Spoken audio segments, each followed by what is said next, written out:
Hello, it's the Dark Author here, and before this video begins, I want to say congratulations to Boring Boy.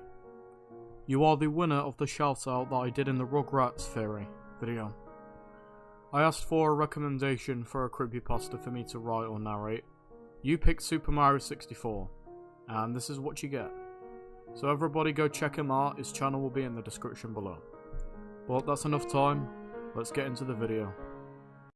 Warning. Some viewers may find the following content to be disturbing. Viewers' discretion is advised.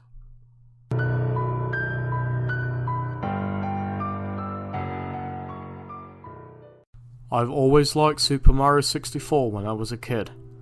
I remembered playing it at my aunt's house all the time. Well, one day, a pop-up appeared out of nowhere as I was watching gameplay footage on YouTube. I was a little bit startled, and was about to close the window, until I realised that it was a website showing a mint condition copy of Super Mario 64 for sale. There was a picture and everything. I usually don't trust these things, but the feeling of nostalgia overpowered me, and I wanted to buy it. The whole business was strange, seeing as how the owner of the game wanted the buyer to send an envelope containing £10 to an address on the site, instead of using something like PayPal. What made things even more strange was that when I tried to gain access to the website, I wrote down the URL. After encountering problems with the game, the page was nowhere to be found. A few days after the £10 were mailed, I got a package containing the new copy of the game. The first thing I noticed when I opened the small box was that the official sticker, with Mario flying in the air, was peeled off or something. In its place was a piece of duct tape with Mario cruelly written on it in permanent marker. I felt a little ripped off, but as long as the game worked, I didn't care. I got out my Nintendo 64 and placed the cartridge inside. The screen turned on with the familiar Mario face that you could stretch and twist aimlessly. I remembered laughing all the time at the results as a kid, and decided to mess around with it for old time's sake.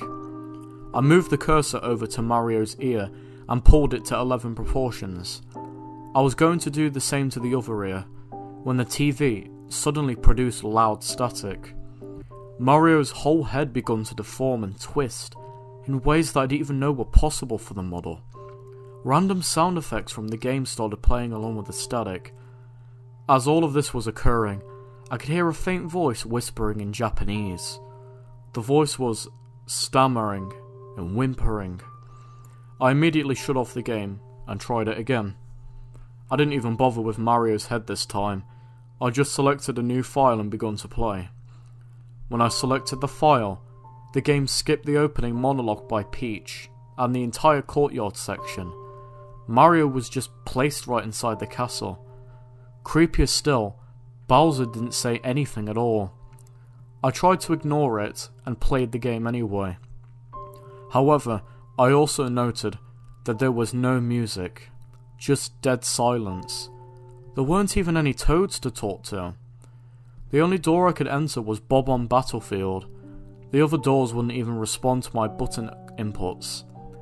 The portrait to Bob on Battlefield was not the usual picture. It was just a stark white canvas. I was still trying to convince myself that these were just minor glitches, and they wouldn't affect the gameplay at all. Once I entered the portrait, the image suddenly went from a blank canvas to the lethal lava land painting. You know, the slightly unsettling image of the flame with the evil smile? Yeah, that's when it started getting really suspicious. The mission select menu came up, and yet another weird detail was present. Instead of Bob-omb on the summit, the mission was called Turn Back. I have no idea what drove me to press A, but I did. The level started out normal. Everything was how I remembered it to be. I thought I could finally enjoy my favourite childhood game, but then I saw him, Luigi. I was absolutely shocked. He was never in this game. His model wasn't even a Mario palette swap. It looked like a completely original model. Luigi just stood there until I tried to approach him. Then he started running at unexpected speeds. I followed suit and went through the level. Strange things occurred as I pursued him. Each time I picked up a coin, the enemies and music would get slower, and the scenery would look darker in colour and more morbid. It kept gradually getting worse and worse, until I collected a 5th coin. Then the music just stopped. The enemies lay down on the ground like they were dead. I was seriously freaked out, but I kept chasing Luigi. I went up the hill. No cannonballs rolled down trying to knock me over, but I really wasn't surprised at this point. Luigi was always just out of my sight as I pursued him. Once I reached the summit, I saw yet another object out of place. A small cottage was all that was seen on top of the hill. Luigi was nowhere to be found. The cottage was certainly odd looking for a Mario game. It was old, plain, and even broken down. Regardless of my fear at that point, I had Mario enter the cottage. As soon as the door closed, a disturbing picture of a hanging Luigi immediately popped up, along with a very frightening scare chord. It sounded like a violin screech accompanied by loud piano banging. Mario fell to his knees and sobbed for roughly 5 minutes. Then the screen just irised out. I returned to the castle. Mario just slumped out of the painting. The image switched from the Lethal Lava Land portrait to the image of Luigi hanging himself.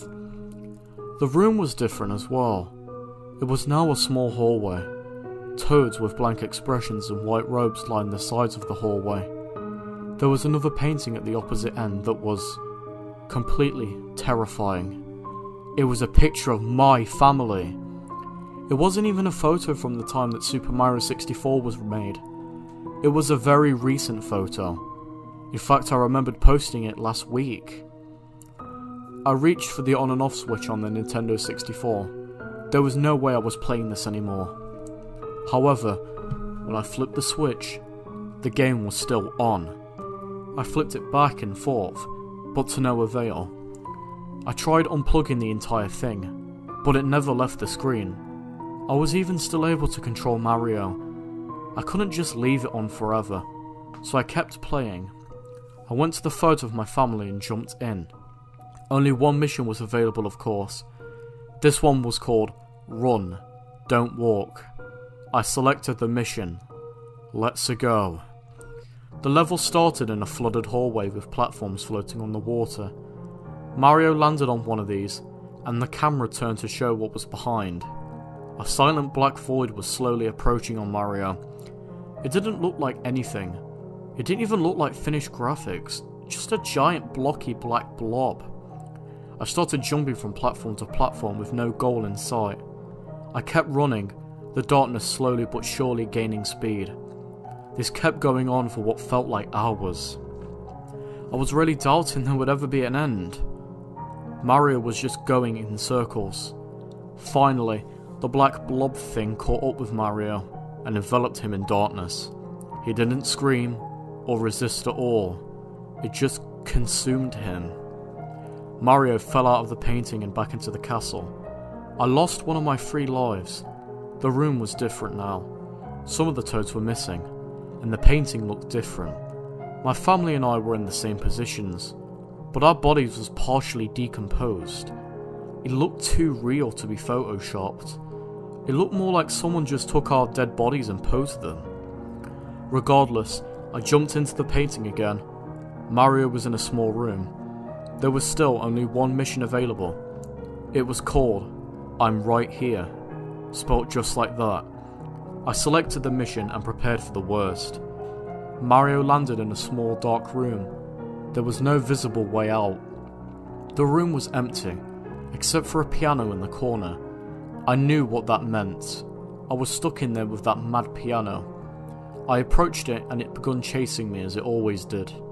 There was no way to damage it, so I had to bite the bullet and let Mario take the damage. When he lost all of his health, the usual death animation didn't happen. Mario just got mauled by the piano. He fell as his blood and guts spilled onto the floor, and the camera panned to a top-down view of his corpse. A distorted version of the merry-go-round music from Big Boo's Haunt played, as the screen slowly transitioned from the in-game shot to a photorealistic sketch of Mario's dead body in the same view as the shot. It was unsettling. I was crying softly as I gazed upon the image. I had lost another life. The photo of my family was showing again, albeit even more rotten than before. The view zoomed out of the painting. It was like I was warping again. I was greeted with a shot of Peach's castle from the outside. The castle was crumbling into ruin. The fields were on fire. The sky was pitch black. Bowser's laugh played on a loop in the background as children mockingly chanted, "You couldn't save her." This went on for a long time, until a close-up of Peach's face, accompanied by an extremely loud screech, interrupted the loop without notice. Peach's mouth was wide open as if she was screaming, and her eyes were empty black holes. Suddenly, I was back in the hallway as Mario was once again injected out of the painting. Now all of the toads were missing, and me and my family looked positively putrid. Maggots were wriggling around in the holes in our flesh. Guts were spilling out of our bodies. My dad's eyeball was hanging loose from its socket. It was too much to bear, but something still urged me to trudge on. I hopped into the painting with only one life remaining. This time, there was no name for the mission, just a blank space where the title would be. I selected the mission and Mario landed on a very small island in the middle of the ocean. There was a solitary sign. It only read, "Dive." I did as it told me to, and I entered the water. The ocean was dark and empty. There were no fish. I wasn't even able to see anything in the water besides Mario. I kept swimming downwards. I kept going for quite some time, yet Mario never ran out of breath. I counted roughly 10 minutes of swimming until I decided to go back up. Just as I turned Mario around, it came. A huge, and I mean huge, eel came out of nowhere and swallowed Mario whole. I was dumbfounded. It went by so fast I wasn't even sure what I saw. The game over screen didn't even show. All that happened was a fade out. The photo of my family and I was shown again. We were just skeletons now. Once again, it looked very real. I couldn't move the camera at all. It just stayed focused on the picture. I shuttered off the game and turned it on again. I chose my file, but it just went to the skeleton photo of my family. I tried this about 3 more times but before giving up. I desperately wanted to stop, but some force kept me from walking away from it. I decided to select the other saved file. The camera once again focused on that skeleton picture, but this time, they were in a different position, as if it was a completely different family. And that, my dorks, was Super Mario 64. Yeah, that's the title. A Super Mario 64 creepypasta. My thoughts on this story? I didn't like it. I didn't like it one bit.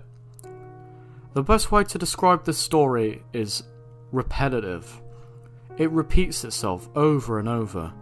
And, oh my god, hyper-realistic, photorealistic blood and guts. Disgusting stuff happening when it shouldn't have. Seriously, I've seen this all before. It's called Squidward Suicide. It's called Dead Bart. It's called Sonic.exe. I'm sick of seeing it. If there's a positive I can give it, it's probably one of the only Super Mario 64 creepypastas out there. But overall though, this story just could not keep my attention. It was boring, just annoying really. So if I had to give the story a final rating, I have to give it a 3 out of 10. Same rating as Dead Bart, because I like both of them the same, which is nothing. But I will say though Sonic.exe is better, because at least with Sonic.exe it keeps my attention, unlike this story. But anyways, this has been the Dark Author. If you guys enjoyed the story, be sure to like, comment, subscribe and hit the bell so you can stay up to date with my latest videos. And comment down below what is your opinion of the story and other things. Alright, I am now signing off.